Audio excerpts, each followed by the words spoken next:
Orang hanya tahu Jeep. Jeep itu ya begini. Apalagi yang Jeep Wrangler.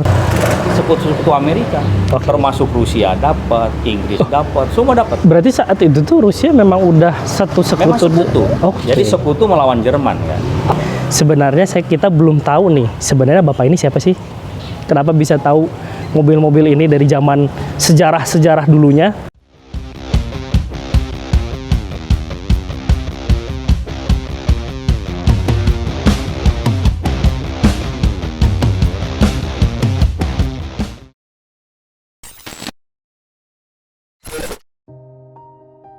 Assalamualaikum warahmatullahi wabarakatuh.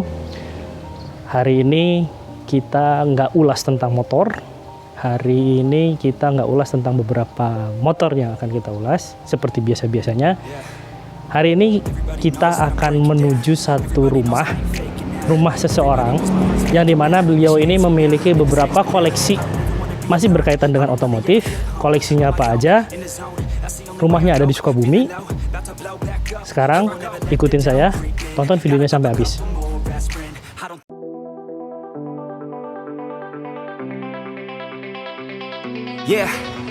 Datang udah. Jam berapa dari sana? Tadi siangan, jam pagian lah. Muter dulu ini. Dulu. Iya, sebentar tadi. Nah, seperti yang saya bilang tadi, rumahnya di sini.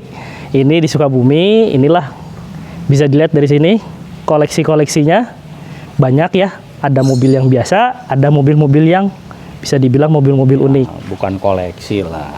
Apa dong namanya? Ada aja. Ada aja. Nah gini, jadi di acara yang hari ini tuh kita tuh pengen tahu, sebenarnya penonton juga nggak banyak tahu berkaitan dengan kendaraan-kendaraan tempur kayak gini, khususnya Jeep. Orang hanya tahu Jeep itu ya begini. Apalagi yang Jeep Wrangler, terus Rubicon yang kayak sekarang, ya taunya itu. Tapi apakah ada sejarah-sejarah tertentu kenapa Jeep ini bisa diciptakan? Memang kepentingan militer dulunya. Coba saya pengen tahu, jelasin aja satu-satu dulu. Enaknya dari mana nih? Mungkin ya ini ya, apa namanya? Bapaknya Jeep lah ya. Bapaknya Jeep, oke. Jadi asal-muasal Jeep itu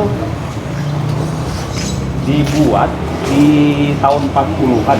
Yang ini? Di awal-awal, tapi boleh seperti ini. Oke. Di awal-awal Perang Dunia Kedua. Oke. Nah, sebelum Amerika terjun ke Perang Dunia itu sendiri. Yang di Eropa itu berarti yang Eropa, kan? Oke. Karena memang dia butuh waktu itu untuk mobilitas pengganti kuda. Oke. Nah, setelah itu dikisahkan Willys. Nah, Willys membuat prototipe lah. Kendaraan kecil, 4-wheel drive, gitu, serbaguna, kemampuannya lincah, kuat gitu, dan dengan dinamakan dengan kuat tahun 40-an.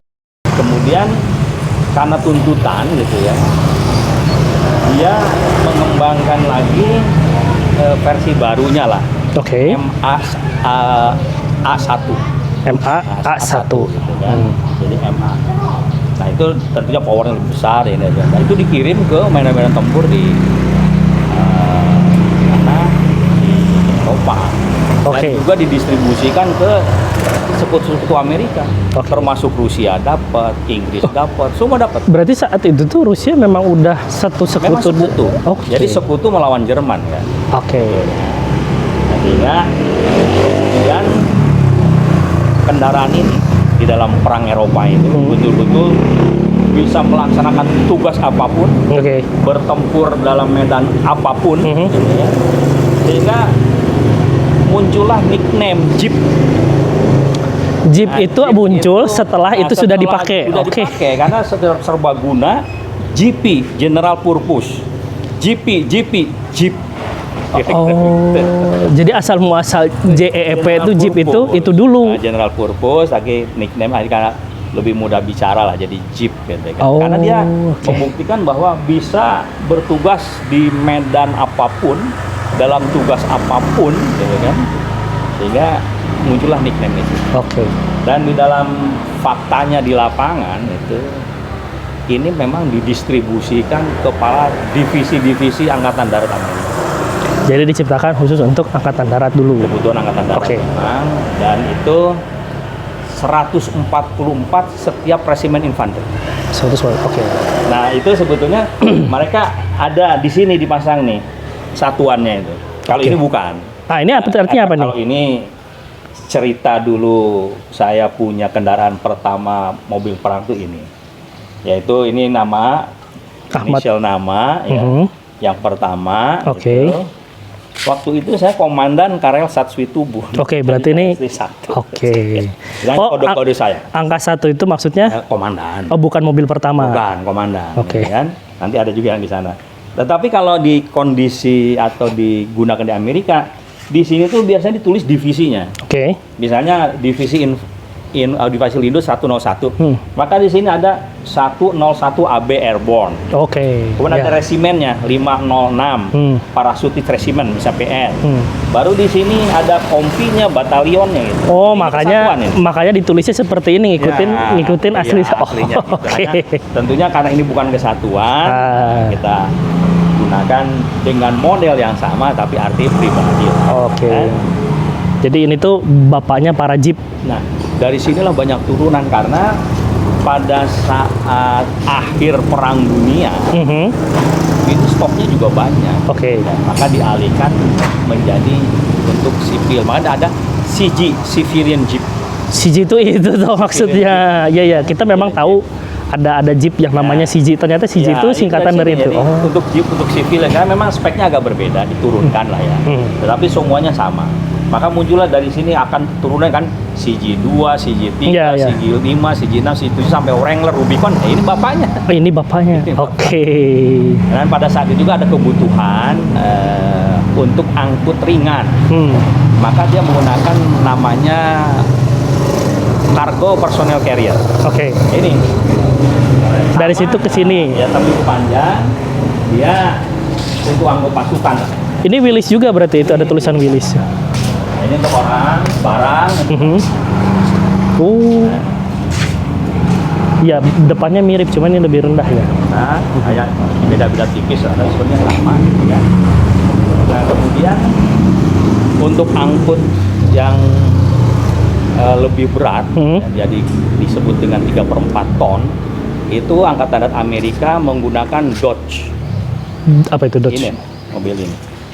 Oh, yang produksinya Dodge. Dodge. Ya. Oke. Dodge. Ini adalah untuk truk sebetulnya, ya. Jadi ini truk bisa Truknya dibilang. sebetulnya. Hanya kalau yang ini khusus ini. Kenapa khususnya? Apa? Jadi dengan sasis yang sama, mesin yang sama, khusus untuk kolonel ke atas. Oh, ada pangkatnya. Nah, untuk ini maka disebut di sini command car. Maka Oke. agak berbeda kalau yang carrier itu setelah kendaraan ini dia bak truk di sini panjang.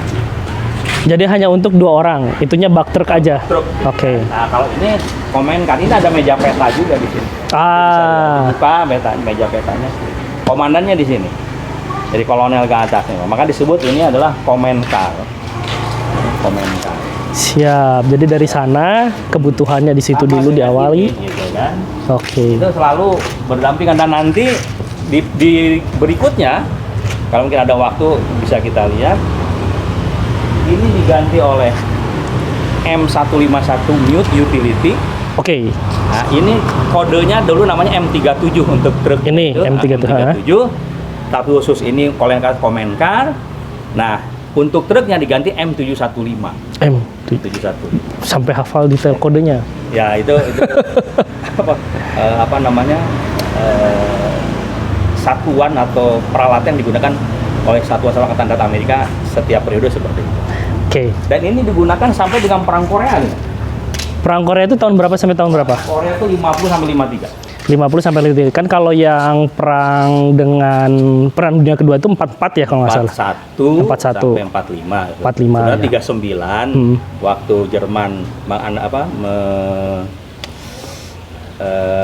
menginvasi Polandia itu pertama Perang Dunia Kedua 39 gitu kan. 39 ya. Tetapi Amerika baru turun setelah dibomnya Pearl Harbor pas 1.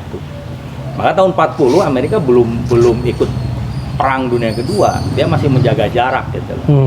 Pada saat itu juga ada cerita pada saat Winston Churchill minta bantuan, mungkin enggak, kita tidak akan terlibat.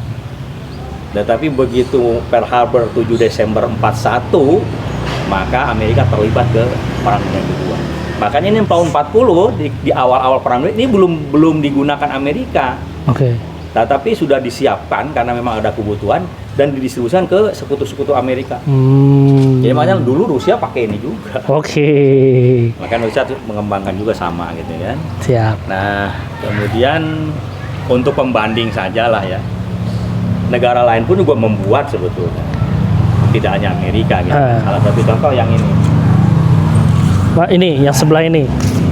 Ini sama untuk Perang Dunia Kedua juga. Nah, ini lebih baru ini. Ini buatan? Tahun 80-an. Buatan? Ini dari Prancis. Overland. Bentuknya emang udah kayak gini Ya, atau? gini. Oh gini. Kayak dulu ada ini, ada apa? Ada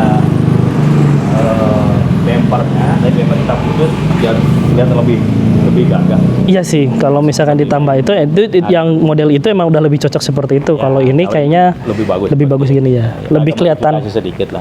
Apa aja yang dimodifikasi? Ingat nggak? Nggak lihat banyak, dikasih Wins. Oh ya, Wins, oke. Sih seperti ini sama. Oke. Hanya itu kemarin Jeep kita buat menjadi semacam double cabin lah. Gitu. Oh.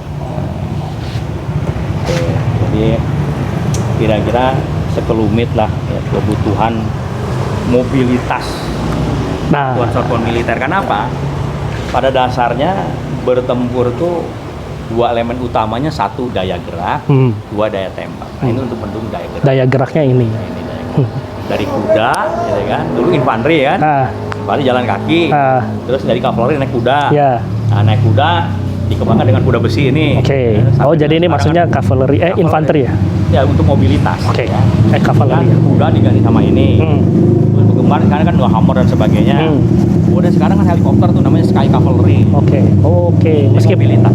Meskipun helikopter tetap aja itu maksudnya kavaleri ya? Tetap diistilahkan Sky Cavalry karena gini, Cavalry itu adalah satuan yang mobilitasnya tinggi. Kalau sekarang kan pakai tank, pakai panzer gitu kan. Ini juga mendukung seperti itu. Dan perlu diketahui lagi adalah kalau sudah pakai ini gitu, saya juga nggak tahu gitu, artinya ada satu rasa apa ya, nyaman dan apa namanya tuh mungkin karena terbuka gitu ya. Terus mobilnya kan nggak terlalu cepat ya, tapi powernya besar gitu. Jadi kita bisa menikmati betul bagaimana riding pakai Willys. Siap. Nah, pertanyaannya, bisa dapat mobil ini dari mana? Kalau yang Willys memang sudah banyak di DEM lama ya, sehingga banyak di pasaran. Di DEM itu apa istilah DEM itu? Disposal dari satuan-satuan militer, kemudian dijual lah menjadi hak pribadi gitu kan, di disposal itu sama dengan itu. Tapi kalau yang ini memang saya dapatkan di Jalan Angkatan Laut, sama dengan yang M75, M115 dan sebagainya. Ada juga CG6, tapi kebetulan tidak sedang di sini. Nah, kalau di DEM itu hanya dijual kepada anggota atau sipil boleh beli? Relatif awalnya itu adalah ke anggota. Biasanya sih diberikan kepada yang dulu menggunakan siapa. Jadi serahkanlah ke itu, kita membayar lah ke kas negara. Nah, setelah itu kan jadi kendaraan pribadi dengan nomor pribadi. Nah, setelah itu baru biasanya dialihkan ke pemilik berikutnya. Nah, sebelum lanjut, dari awal kita udah ngebahas dari sana ke sebelah sini, terus lanjut ke sebelah sana, sekarang ke sini. Sebenarnya kita belum tahu nih, sebenarnya Bapak ini siapa sih? Kenapa bisa tahu mobil-mobil ini dari zaman sejarah-sejarah dulunya? Boleh dijelasin sedikit dulu, Bapak ini siapa sebenarnya? Lu kan udah tahu. Ya saya kan udah tahu, tapi kan penonton penasaran. Kenapa bisa cerita sampai bisa dibilang sedetail itu berkaitan dengan sejarah mobil-mobil ini? Enggak Pak, silakan Pak, dijelasin Pak. Kebetulan mungkin kalau dikatakan bukan tahu lah ya, tapi mengikuti lah perkembangan itu. Mungkin karena lingkungan dulu kan saya seneng nonton film perang, kan? Mulai dari film jadul lah ya. Ada Combat, dulu ada Spyfall, ada The Longest Day, itu yang paling bagus itu. Itu dibahas antara strategi Amerika dengan strategi Jerman. Semua diperankan di situ, kita bisa belajar dari sana dan diperankan. Nah, saya ngikuti perkembangan itu sehingga ada satu keinginan gitu kan untuk memiliki kendaraan itu.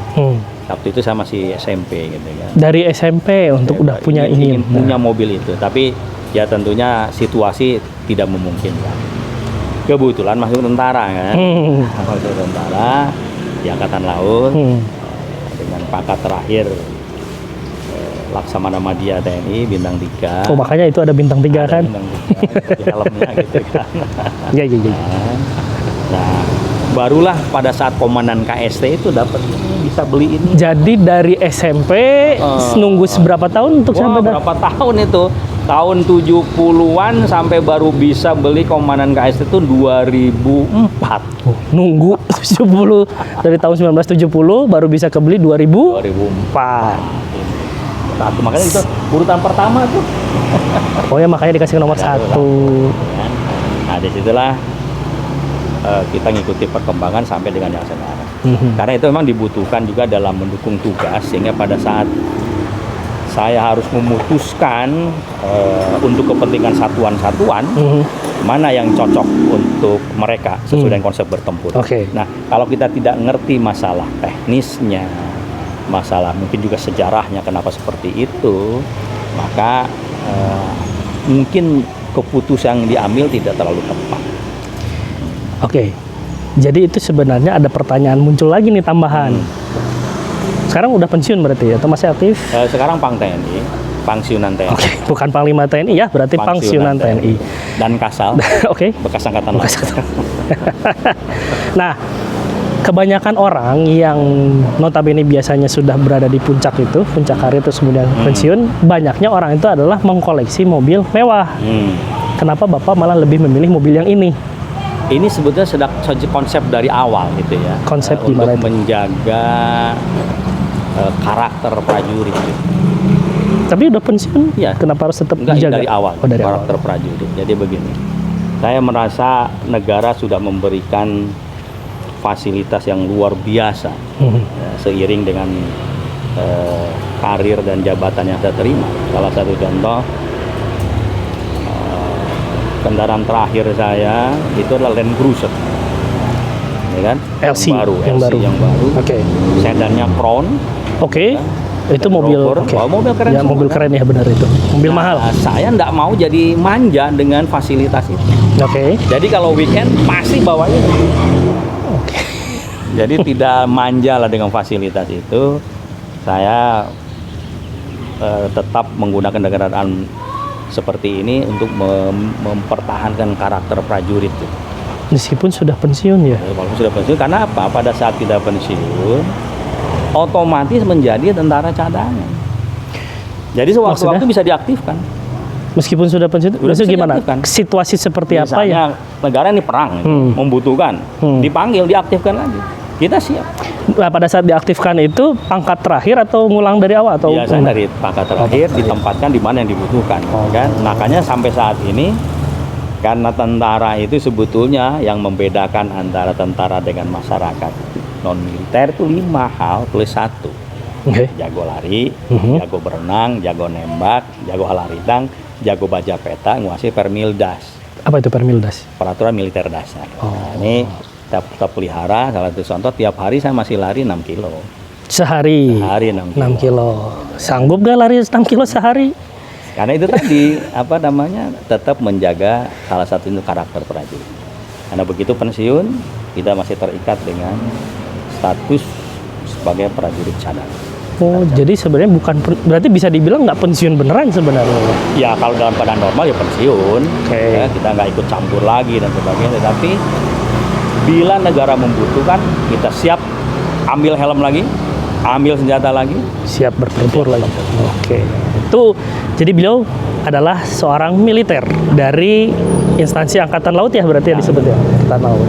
Nah, balik lagi terkait dengan mobil-mobil di sini, pertanyaan yang paling mungkin banyak ingin diketahui oleh banyak orang, perawatannya gimana? Ini kan bukan lagi mobil yang ada di zaman sekarang, spare partnya bagaimana, cara memperoleh spare partnya bagaimana, susah apa gampang atau kayak gimana nih perawatannya? Nah, kebetulan saya punya dokter pribadi kendaraan-kendaraan ini. Oke, berarti ada teknisi pribadinya. Ini khusus, itu sudah lama sejak kita punya mobil ini. Oke. Dan dia memang ahli.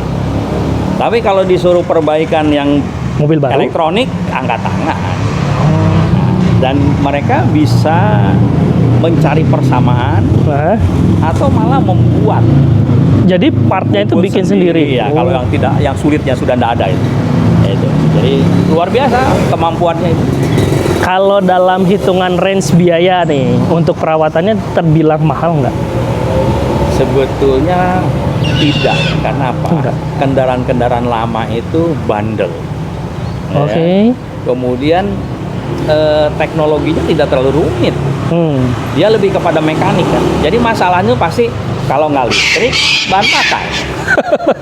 Ya kan? Itu Kalau listrik berarti nggak bisa nyala maksudnya ini. begitu bisa nggak dihidupkan ya? Jadi nggak bisa hidup kenapa? Dua aja, listrik atau bahan bakar. Ya beda dengan yang kendaraan Kalau sekarang, banyak bisa. sensornya ya. Sensor, kalau ini gampang sekali.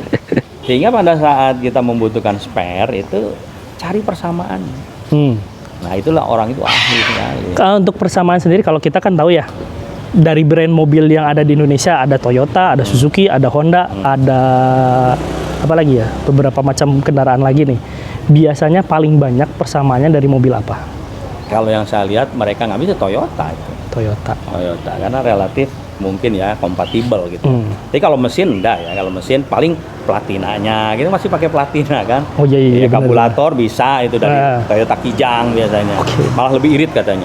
Kalau gitu berarti ini semua mesinnya ada yang masih orisinil semua. Sih, masih ori. Hanya mungkin yang part yang seperti karburator itu bisa di mereka tuh hebat sekali.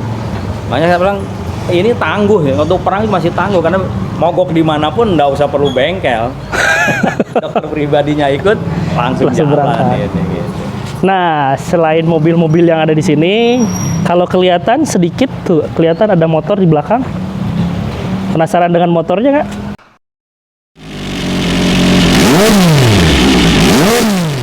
Ini saya dapatnya di Normandy. Di Normandy. Normandy. Nah, Normandy berarti di Prancis. Prancis. Di pendaratan terbesar itu. Kadang